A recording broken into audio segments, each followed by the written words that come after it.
Hi everyone, and welcome back to another episode of Talking Trusts. Today I'm joined by Dean Orrico. Dean is the manager of Middlefield Canadian Income. So Dean, thanks very much for joining me. Good to be here. Now, Middlefield was actually mentioned just this weekend in an article in the Times, and I thought that was quite a good way to kick things off. So the sort of topic of that article was that Warren Buffett was looking at the Canadian market and potentially finding some attractive things there. So, perhaps building on that, what is there in Canada today that investors should be interested in? Why would an investor like Warren Buffett be interested in the Canadian market? Well, it's great to see that Warren has come around to what we've known for quite some time. And the reality is Canada, being a very different market from the US, has a number of infrastructure businesses, both inside and outside the energy sector, that I think are extremely attractive. They are significant free cash flow producing businesses. They pay high and growing dividends.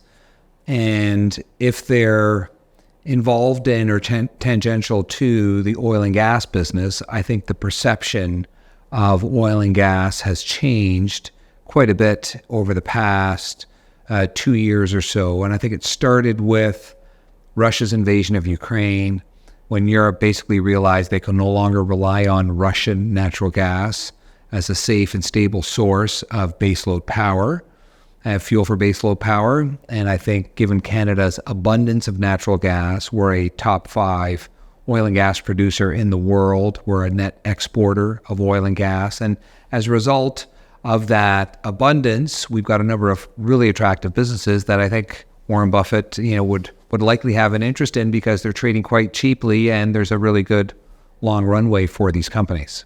Yeah, and I'm sure we'll touch on those things shortly. Now, you and I spoke, I think it was about a bit less than 12 months ago. I think it was August of last year. And one of the points you made there were you guys thought that rates were likely to come down actually more quickly than in the US. And part of the reason for that was that Canada was actually very quick to hike rates and sort of get inflation under control. Do you still think that's the case? I mean, where do we stand today? Sure. So you're right. About a year ago, we thought rates would come down sooner in Canada versus the US. We still think that, but unfortunately, we were wrong on our timing. So we would have thought by now that we would have seen some cuts. And recall that the market, based on the dot plot from the FOMC, was expecting as many as 6 or 8 cuts this year, and we're lucky if we get 2 in the US. But Canada's inflation number has come down faster, so we're at 2.8, 2.9%. We get another read tomorrow, Canadian CPI.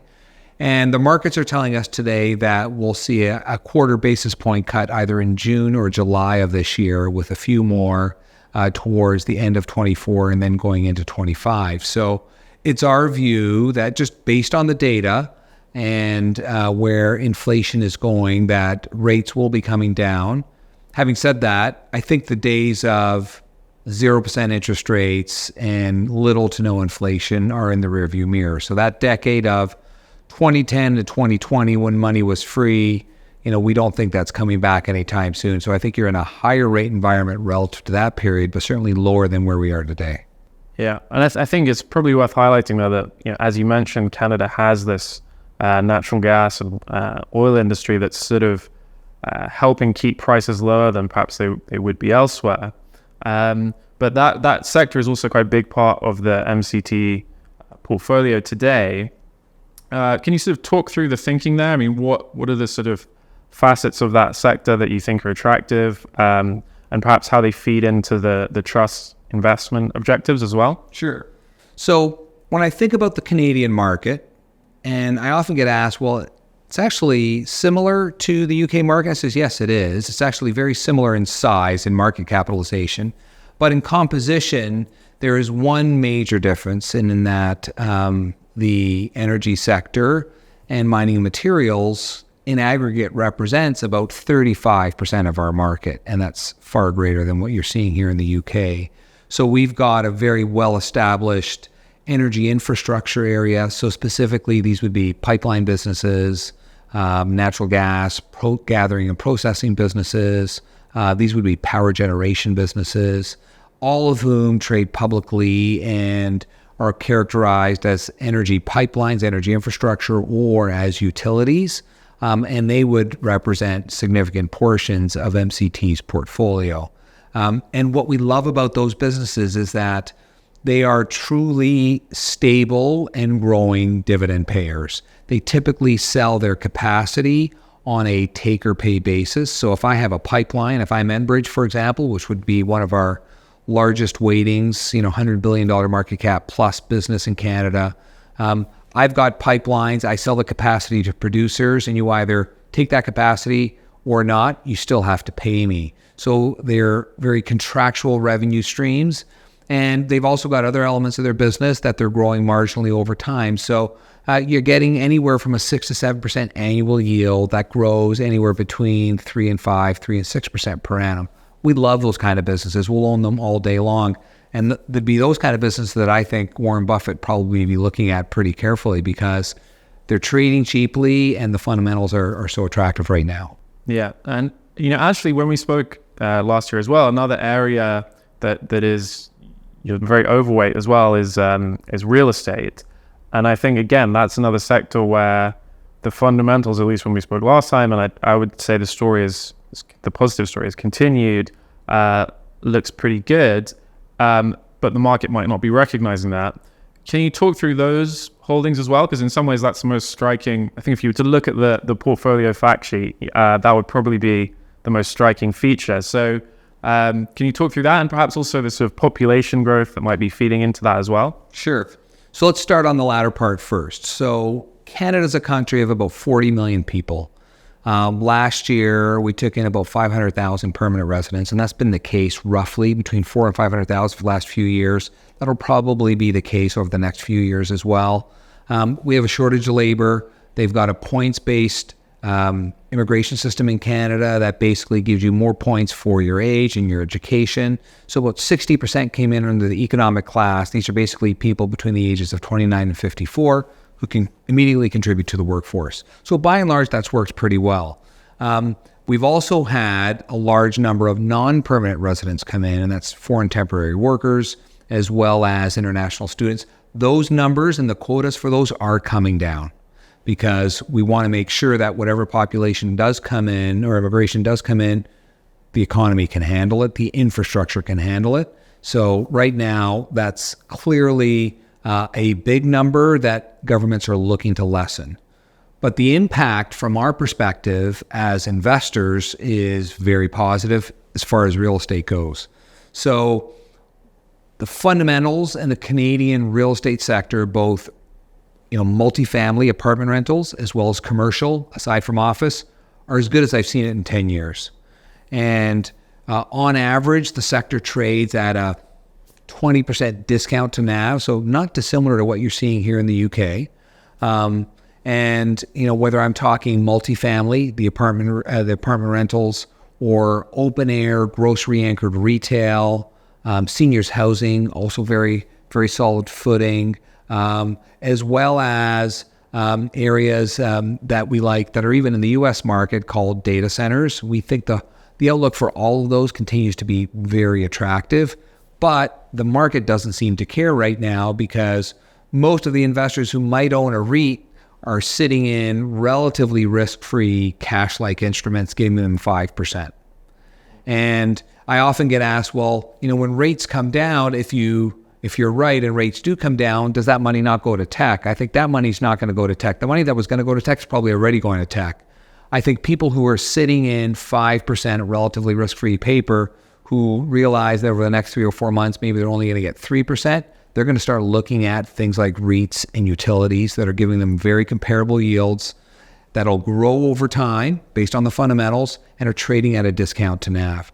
Those are the reasons, David, that we're overweight that sector. We think it's like a coiled spring here, that over the next 6 or 12 months, we're expecting total returns from our REIT portfolio of 5 or 6% yield plus as much as another 10% capital appreciation, 10 to 15% capital appreciation. That's the kind of total return we're expecting.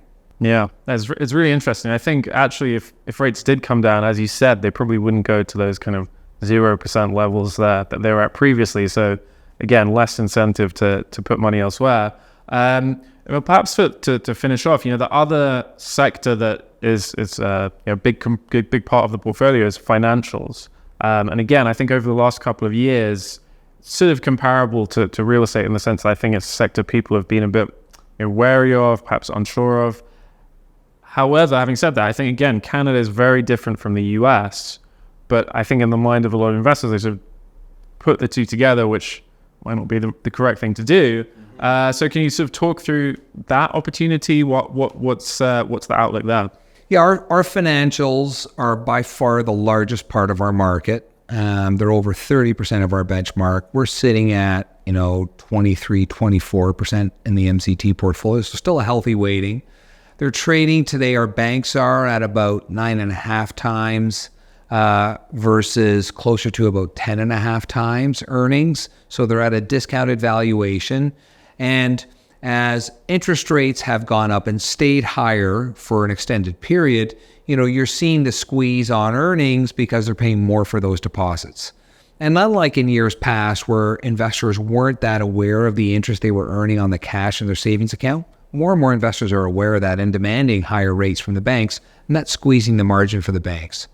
The other two legs of the stool for the Canadian banks would be capital markets, and we all know that's been pretty quiet. Capital markets activity really has been non-existent.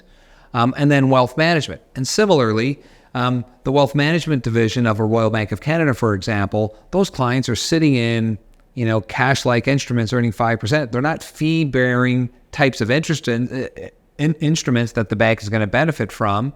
So we think over time, as rates gradually come down, that money comes back into the market, and we think those banks will do well. So we think they're also well positioned, and they're extremely stable. So when you think about our Canadian banking sector, we have not cut a dividend in a Canadian bank since World War II. So think about the global financial crisis where the US banks virtually all got wiped out. And then in the pandemic, UK European banks all cut or suspended dividends. We didn't see anything happen to Canadian banks. Gives you a sense for how stable they are, how their capital ratios are relatively high, giving them a good cushion against volatility in the economy. What has stood out on the financials done very well are some of our life cos. So Manulife, which is a Canadian but global life insurer with a very well robust wealth management, asset management business, done very well, and that's been a major holding in the portfolio. So we think those types of businesses will continue to do well over time, but the banks are really the ones that are going to play catch up here as rates start coming down. Great. Well, Dean, I think that's a positive note on which to finish. So thanks very much for joining me. And if you are watching and you want to learn more about Middlefield Canadian Income, then just head over to the Kepler Trust Intelligence website, because we have a research note there on the trust. And actually, we have another piece of research coming out, which will include the trust soon as well. So definitely have a read of that if you're interested and want to learn more. Thanks for watching, and we'll see you next time.